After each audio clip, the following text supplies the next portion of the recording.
Regardez, je le savais. C'est un mystérieux lieu de rencontre. C'est un cabanon, Nicolas. Un cabanon avec un ordinateur installé devant, alors? Avec la lune en plein milieu de l'écran, alors? Je n'avais encore jamais dit ça avant, mais je pense que Nicolas a peut-être raison. C'est peut-être effectivement un mystérieux lieu de rencontre. Je te l'avais bien dit. Toi aussi, je te l'avais bien dit. Ils envoient des signaux aux habitants de la Lune. Non, pas du tout. Je crois que je sais de quoi il s'agit.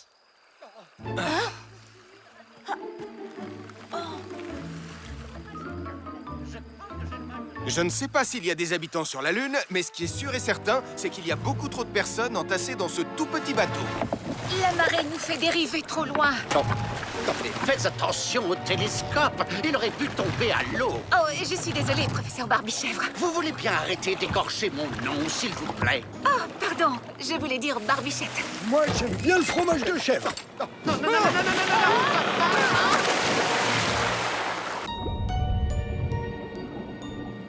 non! Le bateau s'est renversé! On ferait mieux d'appeler ça le... Ah oui, tu es déjà là. Mais j'ai besoin de renfort. Appelle la caserne, Anna. Je vais prendre ce bateau et voir ce que je peux faire. Allô? Il y a un bateau et il s'est...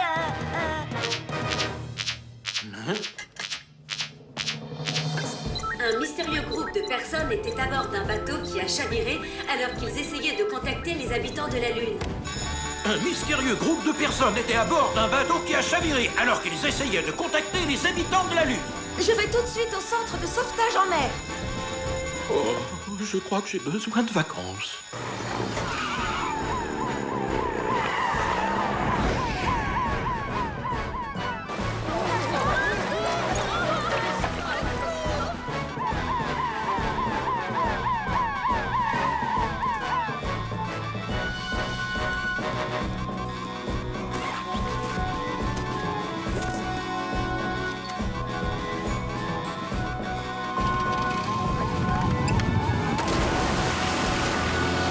La marée est très forte ce soir, Julie.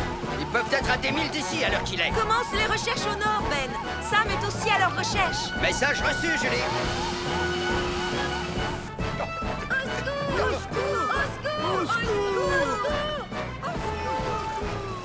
Tenez bon! Je viens pour vous sauver!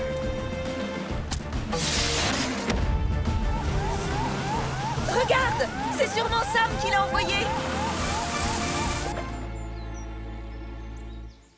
Encore une randonnée réussie avec les baroudeurs de Pontypandy. Alors vous avez tous mérité une décoration. On va rentrer à Pontypandy pour qu'elle vous soit remise des mains du prince en personne. Ouais, super!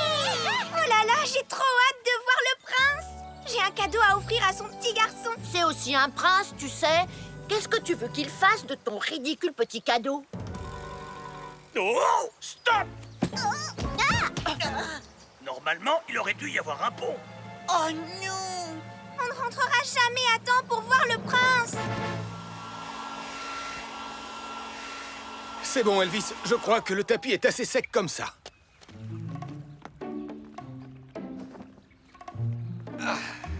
Alors, c'est ici que la famille princière devrait sortir de sa voiture. Donc, on va le mettre ici. Mais il faut qu'il s'étende jusqu'à l'estrade. Là, c'est mieux. Mais il doit arriver au niveau de la voiture. Alors ça veut dire qu'il a dû rétrécir, tu ne crois pas? Oui, Elvis, j'en ai bien peur. Oh non! Bonjour les amis, c'est moi. Je vous ai apporté les banderoles. Ce n'était pas la peine de dérouler le tapis rouge rien que pour moi, Sam. Vu l'état dans lequel il est, il n'y a plus qu'à le laver. Est-ce qu'on le jette encore dans l'eau? Dépêchons-nous. Plus que 10 minutes avant leur arrivée. Oh, c'est pas vrai! On ne réussira jamais à traverser avant l'arrivée du prince. Il ne faut jamais dire jamais aux baroudeurs de Pontypandy. Alors, qu'est-ce que les baroudeurs de Pontypandy vont faire pour nous sortir de là? Nous apprendre à voler, peut-être? Non, non. Nous allons vous montrer comment faire pour traverser un ravin.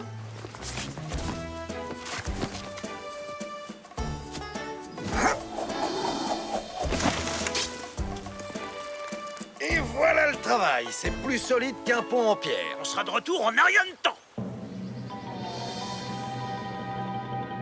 Ce n'est plus le tapis que c'était, Elvis. Non, Sam. Ça, c'est sûr.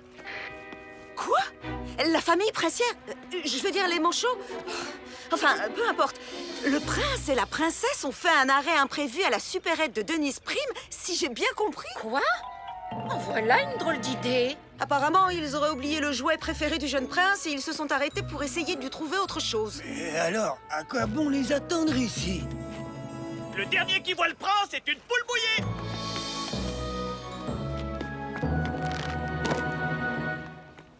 Est-ce qu'on emporte le tapis rouge avec nous? Non, Elvis, je crains malheureusement que ces jours de gloire soient derrière lui. Oui, Mathieu? Et combien d'incendies tu as éteints depuis que tu es pompier? Énormément. Je suis sûr et certain qu'elle en a éteint beaucoup moins que tonton Sam. Je vais tout de suite poser la question. C'est le pompier le plus cool que je connaisse. Et maintenant, qui connaît les règles de sécurité pour allumer un barbecue? Hein? Oh, il n'y a pas de réseau par ici. Peut-être qu'en allant plus haut, j'aurai plus de chance. Fais attention, Arnold, il y a beaucoup de vent aujourd'hui. Oui, je l'avais remarqué. Ce serait sans doute plus simple si vous attachiez la manche à air en bas du mât avant de la hisser comme un drapeau. Oh, Sam, tu sais que tu es malin, toi. Tu n'avais pas besoin de l'échelle, Arnold. Si, j'en avais besoin. Oui, Mathieu? Oui, non, Ellie a déjà éteint beaucoup d'incendies. Non, peut-être pas autant que moi, mais un grand nombre. Allô? Allô? Je ne t'entends plus. Tonton Sam? Oh, c'est pas vrai. J'ai encore un problème de réseau. Et si je grimpais encore plus haut? Pour commencer, il faut placer la bonbonne de gaz sous le barbecue. C'est une opération qui demande de faire très attention et surtout quand il y a un feu de camp à proximité. Je vais le faire. Pas question, c'est moi. Calmez-vous, les filles. Nicolas, il est où, Mathieu? Je crois qu'il est parti par là pour essayer de capter le réseau. Écoutez, restez tous les trois ici et surtout ne touchez à rien. J'en ai pas pour longtemps. Je m'occupe d'installer la bonbonne de gaz. Non, Sarah, je vais le faire. Non, c'est moi qui veux le faire. Ellie nous a demandé de ne toucher à rien, je vous rappelle. Depuis quand tu fais ce qu'on te demande? Lâche cette bonbonne. Oh non! Vite, écartez-vous les filles. Ne restez pas dans le sens du vent. Mathieu? Réponds-moi! Oh, je suis là-haut. N'aie pas peur. Si tu gardes ton calme, il ne t'arrivera rien. Accroche-toi bien à l'arbre et descends doucement le pied droit. Oui, c'est bien. Continue comme ça. Descends encore un peu et je pourrai t'attraper. Bravo, mon grand. Vas-y, laisse-toi tomber. Tu n'as aucun souci à te faire, je te rattraperai. Qu'est-ce que je te disais? J'essayais de téléphoner à tonton Sam, mais ce n'est plus la peine maintenant que tu es là. Oh! Finalement, on va devoir téléphoner à Sam le pompier.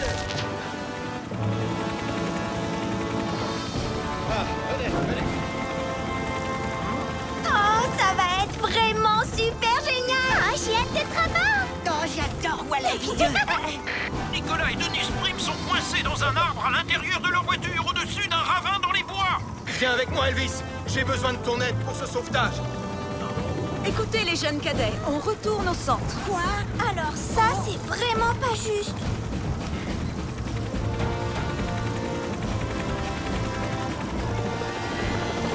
Oh, il n'y a que Nicolas Prime qui pouvait gâcher notre balade en hélicoptère.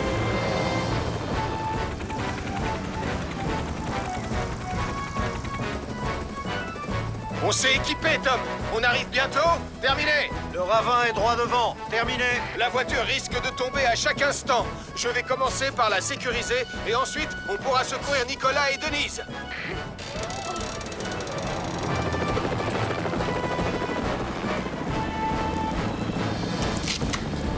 Sam, Elvis, Attention, je vais vous descendre.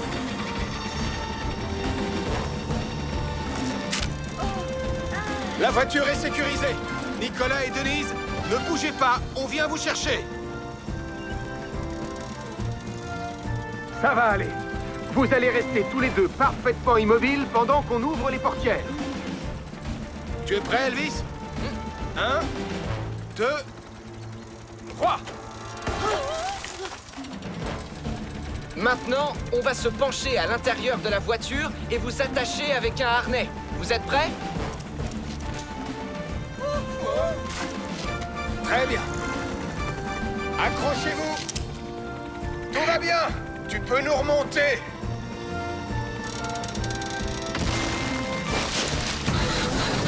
Julie, on va avoir besoin de Phoenix pour aller chercher la voiture de Denise. Terminé.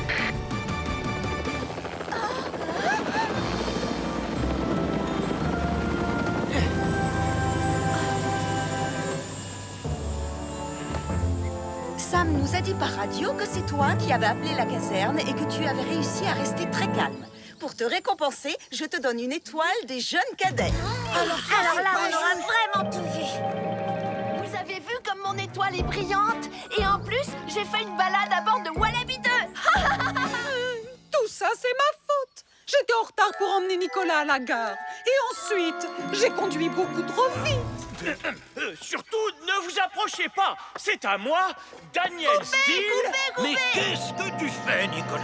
C'est moi le metteur en scène. Mon rôle n'est pas assez important. Recommençons depuis le début. Et tiens-toi au texte, Nicolas Prime. Silence, s'il vous plaît, et action! Au secours! Le hangar à charbon est en train d'être ravagé par un terrible incendie. Partez loin d'ici. Dites au revoir à votre famille. Dites à ma maman que je l'aime. Coupez! Quoi? Nicolas Prime, ce n'est pas dans le texte. Si, commandant, je viens de le Je réécrire. n'aime pas que mon enfance soit ainsi tournée en ridicule. Recommençons, en respectant le texte. Et action! N'ayez pas peur. Nicolas Prime est là pour vous sauver. Quoi?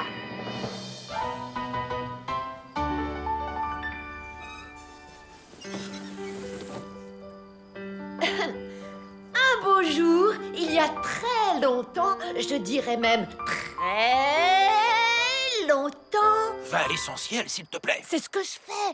Avant l'apparition des camions de pompiers suréquipés et des hélicoptères surpuissants, le meilleur ami du soldat du feu était son fidèle seau. Passe le seau à ton voisin. Passe-le à droite. Quoi? Ils sont en train de me voler la vedette. Tiens-le bien, tiens-le droit sans avoir les mains moites. Passe. Passe-le à droite. Verse dans de l'eau bien fraîche. Tiens-le bien. Mathieu, je t'ai dit de braquer le projecteur sur moi, en permanence, compris? Mais le commandant Steele m'a dit qu'il fallait que je le braque sur les acteurs qui chantent. On se fiche de ce qu'il dit, ce n'est que le metteur en scène, alors que moi, je suis la star. Dirige-le de ce côté et laisse-le là. Le grand Daniel Steele! Non, Nicolas! Non, c'est ici que je me tiens sur scène, alors je te dis de le laisser là. C'est ta faute si le projecteur est tombé. Oh. Ça ne peut pas être ma faute, je suis la star.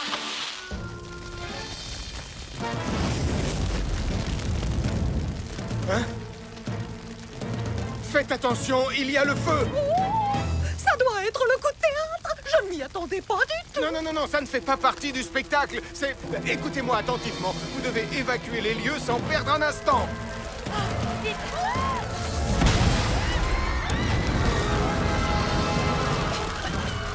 Le centre d'activité montagnarde a pris feu et mon spectacle a pris l'eau.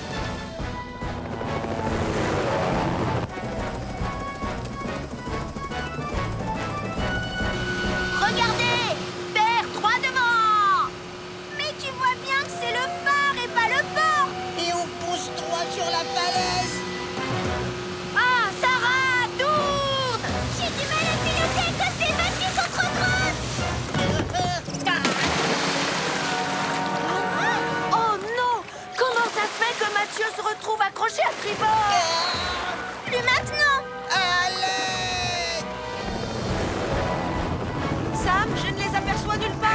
Attends. Règle numéro 1 d'une opération de recherche, prendre de la hauteur. Car plus on est haut, plus on voit loin. Entendu, Tom?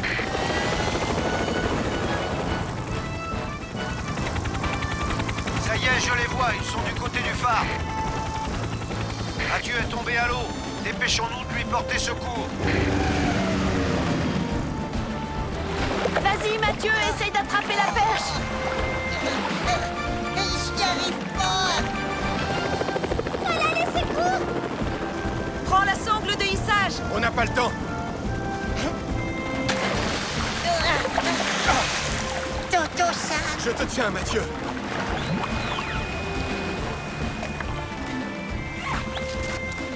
Laisse-moi les commandes, Sarah. Accrochez-vous, les enfants. Tu peux nous élitreiller.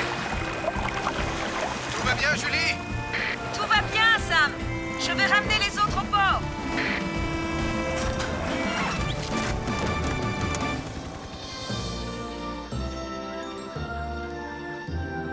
Est-ce que quelqu'un pourrait me téléporter, s'il vous plaît? Pour le moment, Nicolas, tu vas rester où tu es. Vous avez pris un bateau qui ne vous appartenait pas, et en plus, vous n'avez dit à personne où vous alliez. Oui, je sais, je suis vraiment désolée, Sam. Et quant à toi, Sarah, ce n'est pas parce que tu sais piloter un bateau que ça fait de toi un marin. Je suis désolée, tonton Sam. J'ai aussi ma part de responsabilité.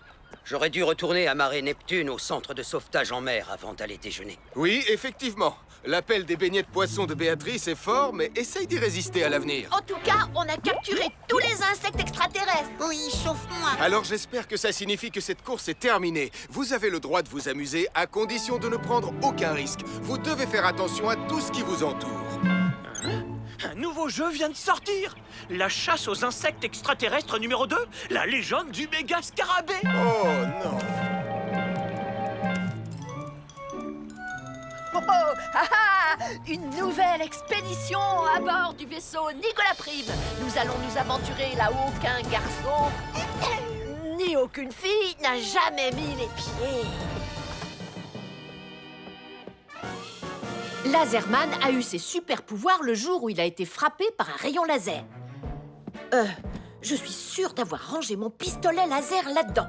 Ah, c'est pas ça. Ah. Oh.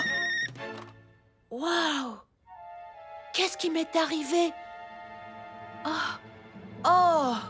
Je crois que j'ai compris ce qui m'est arrivé. J'ai été frappée par un rayon laser. Ça veut dire que j'ai de vrais super pouvoirs maintenant. Il ne me reste plus qu'à savoir lesquels. Ah! Super Nicolas va maintenant tenter de sauter par-dessus cette maison en un seul bond. Oh non! Regardez qui est là-bas. Voilà, ça devrait marcher. Mais enfin, qu'est-ce qu'il fabrique encore? J'en ai aucune idée. Faisons comme s'il n'était pas là. Je m'apprête à sauter par-dessus cette maison en un seul bond. Il y a quelqu'un qui a parlé? Non, Sarah, je ne crois pas. Il n'y a personne. N'importe quoi. Et moi alors? Oh, c'est moi, Super Nicolas. Oh, une minute. Ils sont passés juste devant moi. Et ils ne m'ont même pas vu. Ce qui veut dire que je suis invisible. C'est ça mon super pouvoir. Je suis Super Nicolas l'invisible. Et je vais montrer à tout le monde qui est le meilleur super-héros de la ville. Il faut juste que je trouve quelque chose qui pourrait menacer Pontypandy. Qu'est-ce que ça pourrait bien être? Bon. Après avoir terminé les réglages nécessaires, maintenant, on va pouvoir faire une nouvelle tentative. Oh. C'est moi qui dois changer de lunettes ou c'est lui qui a l'air de mauvais poil? C'est pas un problème de lunettes. Oh misère, oh misère, oh misère! Il n'y a rien à signaler dans les rues de Pontypandy, une fois de plus. On va réussir à passer tout le mois sans avoir un seul incendie. On ne sait jamais. Le pire est si vite arrivé.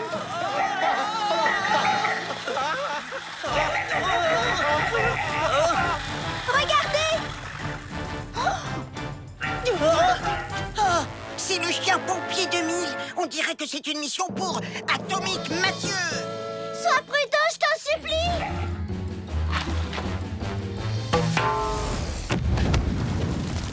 Oh non. Oh non! Je viens de faire un horrible cauchemar. J'ai rêvé que Nicolas Prime lançait une fusée éclairante dans le panier à linge, ce qui mettait le feu à ma maison. Oh, ce n'était pas un cauchemar. En voulant lancer une fusée éclairante, Nicolas Prime a mis le feu à la maison de la famille Caro. En voulant lancer une fusée éclairante, Nicolas Prime a mis le feu à la maison de la famille Caro.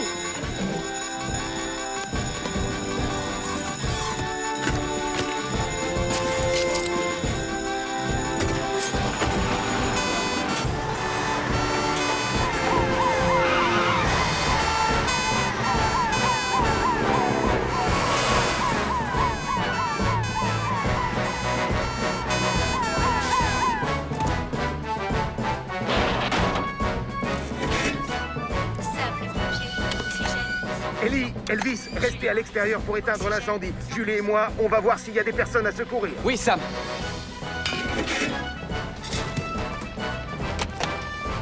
La porte est verrouillée. Je vais devoir l'enfoncer. Incendie! Calme-toi, Nicolas, ce n'est que moi. C'est la voix de Marie. Julie, emmène Max et Nicolas dehors. Je monte à l'étage.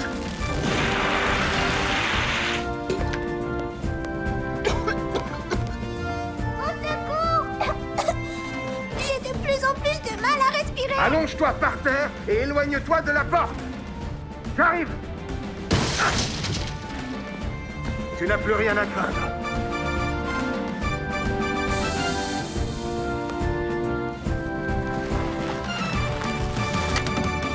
C'est pas vrai. Qu'est-ce qui s'est passé? Nicolas a bien failli réduire notre maison en cendres. Et je crois que je suis malade. J'imagine que tu as attrapé un rhume, ma chérie. Comme tes amis Anna et Mathieu. Tu vois que c'était pas des zombies, Nicolas. Ils sont juste tombés malades. Je m'en doutais. Les fusées éclairantes sont des objets dangereux qui ne doivent surtout pas être allumés dans une maison. Je suis désolée, Sam. Je crois que c'est ce film d'horreur qui a trop fait travailler mon imagination. Ne t'en fais pas, je sais comment te changer les idées. Avec une bonne petite chanson. Oh non. Monte à bord de mon yacht. Faire la fête avec mes hôtes. Lève-toi. Bouge-toi. Mets le soleil dans ton cœur. Oh, cette chanson est encore plus horrible qu'un zombie de Pontypandy. Je vais te dire une chose. Pour une fois,